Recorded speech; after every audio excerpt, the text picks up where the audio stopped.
If you're walking through a season of sorrow, or if you feel a deep anguish in your spirit, I want you to know you're not alone. The ancient words of Psalm 6 give a voice to our deepest pains and show us a path toward hope. So join me in a reflective journey through this powerful prayer as we seek God's mercy together. This psalm, one of the 7 great penitential psalms, is a raw and honest cry from a soul in distress. While traditionally attributed to King David, it's a prayer that doesn't hide from pain, but carries it right into God's presence. It shows us a journey from the depths of despair all the way to an unshakable declaration of faith. It teaches us something powerful. Our cries of pain aren't an obstacle to God. They're a pathway to Him. Let's step into this sacred space of prayer and allow our own hearts to find their voice in these timeless words. We begin with the psalmist's opening plea, a heart laid bare before God. Let's start with verses 1 through 3. Just let these words wash over you. O Lord, do not rebuke me in your anger, nor chasten me in your hot displeasure. Have mercy on me, O Lord, for I am weak. O Lord, heal me, for my bones are troubled. My soul also is greatly troubled. But you, O Lord, how long? Here, the psalmist feels the heavy weight of God's discipline. Notice what's happening. He isn't denying that he needs correction or claiming he's innocent. Instead, he's pleading for that correction to be tempered with compassion. He cries out, "Do not rebuke me in your anger." He recognizes that God's discipline is rooted in love, and he's appealing to that love, not to wrath. He knows the full force of God's displeasure would be unbearable. He describes his state with such vulnerability. I am weak. My bones are troubled. This is a pain that's not just emotional or spiritual, but deeply physical. It speaks to how our inner turmoil can show up in our bodies, a weariness that settles deep inside our very bones. His soul, he says, is greatly troubled. The anguish is all-encompassing. And then we hear that universal cry of every suffering heart. But you, O Lord, how long? How long will this pain last? How long until relief comes? It's a question that has been echoed for centuries by every person who has felt lost in a season of waiting and sorrow. It's a question born of authentic pain and a steadfast faith that, even in silence, still looks to God for an answer. This honest cry shows us that it's okay to ask God our hardest questions and to bring our confusion and exhaustion straight to Him. From this place of anguish, the prayer starts to intensify. The psalmist moves from describing his pain to pleading directly for God to intervene. Listen to verses 4 and 5.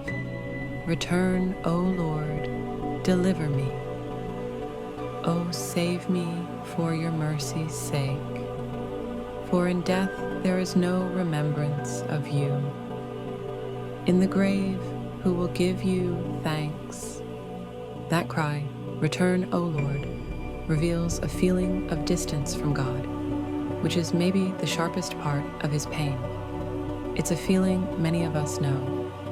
When you feel God's presence, you can face anything. But when you feel His absence, even the smallest trouble can feel insurmountable. The psalmist longs for that connection to be restored. And what's the basis for his appeal? It's not his own merit. It's not his own righteousness. He pleads, "Save me for your mercy's sake."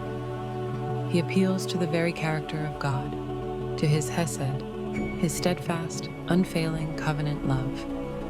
It's a prayer that says, I have nothing to offer, but I know who you are. You are merciful. Act according to your nature. This teaches us a profound truth. We approach God not based on our own worthiness, but on His endless grace. And then the psalmist offers a reason that can sound strange to us. In death, there is no remembrance of you. Now, this isn't a complex theological statement about the afterlife, as their understanding of it was dimmer back then. In the Old Testament, the grave, or Sheol, was often seen as a shadowy place of silence, separated from God. This is the desperate, heartfelt logic of someone who cherishes his relationship with God above everything else. He's essentially saying, let me live so I can keep praising you. My life's purpose is to give you glory, and that purpose is silenced in the grave. It's a powerful affirmation that a life of worship is our greatest offering, and the psalmist is desperate for that not to be cut short. Here, the psalmist paints one of Scripture's most vivid pictures of what overwhelming grief feels like. He doesn't hold back in describing the physical toll of his emotional agony. Let's read verses 6 and 7. Pause. I am weary with my groaning. All night I make my bed swim. I drench my couch with my tears. My eye wastes away because of grief. It grows old because of all my enemies. I am weary with my groaning. Can you feel the exhaustion in those words? This isn't just a moment of sadness. It's a long, draining siege on his spirit. The sorrow has gone on for so long that he's simply worn out by it. The imagery that follows is poetic, but its emotion is intensely real. He floods his bed with weeping and drenches his couch with tears. This hyperbole is the only way he can get across the sheer volume of his grief. It feels endless, like a flood that's about to carry him away. His tears aren't silent, they are a physical manifestation of a breaking heart. This sorrow has a physical effect. His eye wastes away because of grief. We can picture eyes that are red, swollen, and sore from sleepless nights and constant weeping. Grief has aged him, worn him down, and dimmed his vision. In this raw and honest depiction, the psalm gives us permission to feel our own weariness. It validates the experience of being completely exhausted by our pain. It tells us we aren't alone. When sorrow feels so heavy, it drains the very life from our bodies.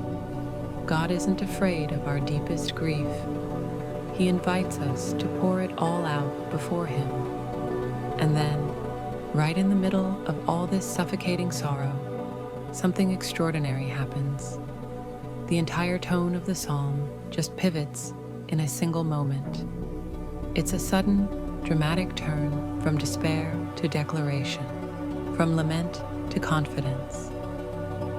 This is the hinge on which the whole prayer turns. Listen carefully to verses 8 and 9. Depart from me, all you workers of iniquity. For the Lord has heard the voice of my weeping. The Lord has heard my supplication. The Lord will receive my prayer. What changed? The circumstances are likely the same. The enemies are still there. The sickness or sorrow may still linger. What's changed is the psalmist's heart. By pouring out his soul with such brutal honesty, he's created space to hear a deeper truth. His prayer has been answered, not yet in circumstance, but in assurance. He boldly declares to his enemies, "Depart from me." Where does this sudden courage come from? It comes from the powerful threefold declaration that follows. The Lord has heard the voice of my weeping. The Lord has heard my supplication. The Lord will receive my prayer. The verb tense here is so important. He doesn't say he hopes God will hear him. He declares that God has heard him. The sound of his weeping, the desperate plea for mercy, it has reached the ears of God. His tears had a voice, and the God of mercy listened. This is the essence of faith. It's a conviction in the unseen, a confidence that our prayers aren't lost in the void, but are received by a loving Father. This turn shows us that the goal of lament is not to wallow in our pain, but to pray our way through it until we arrive at a place of trust. By bringing his full, honest, broken self to God, David's faith is renewed. He's reminded that no matter how he feels, God is a God who hears, and that knowledge changes everything. So, after declaring his confidence that God has heard him, the psalmist wraps up with one last, unwavering statement of faith in God's ultimate justice. Here's the final verse, verse 10.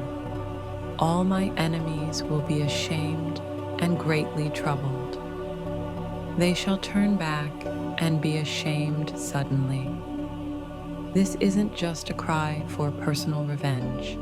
It's a prophetic declaration that God's righteousness will win. The shame his enemies will face is the inevitable end for those who oppose God and his purposes. It's that great reversal we see promised in Scripture, where the righteous who have suffered are vindicated, and the wicked who caused the suffering are finally brought to account. The word suddenly is powerful. It speaks to the swiftness of divine justice. While the psalmist's suffering felt long and drawn out, how long, O Lord? The downfall of injustice can come in a moment. This confidence offers a deep comfort. It assures us that even when it seems like evil is winning, God is still sovereign. He is a God of justice who will, in his perfect timing, right all wrongs. This final verse solidifies the psalm's incredible journey. We have traveled from the depths of personal anguish through a desperate plea for mercy and landed in a place of absolute trust in God's character, his mercy, his attentiveness, and his justice. The psalmist's confidence isn't in his own strength, but in the faithfulness of the God who heard his weeping. This journey from anguish to assurance is one we're all invited to take. The path is prayer, honest, vulnerable, and persistent prayer. If these ancient words brought you some comfort today, maybe you could share this video with someone else who's walking through a tough season. I'd also love for you to leave a comment with your own prayers or thoughts. Let's create a space of support for each other right here. And if you'd like more daily reflections like this one, please consider subscribing to our channel. Psalm 6 teaches us that our sorrows don't disqualify us from God's presence. They are the very things that can drive us deeper into it. It gives us permission to be fully human before a fully compassionate God. May the same God who heard the psalmist's cry in his darkest hour hear yours today. May he meet you in your anguish, receive your prayers, and lead you by faith to a place of unshakable hope and peace. Go with his blessing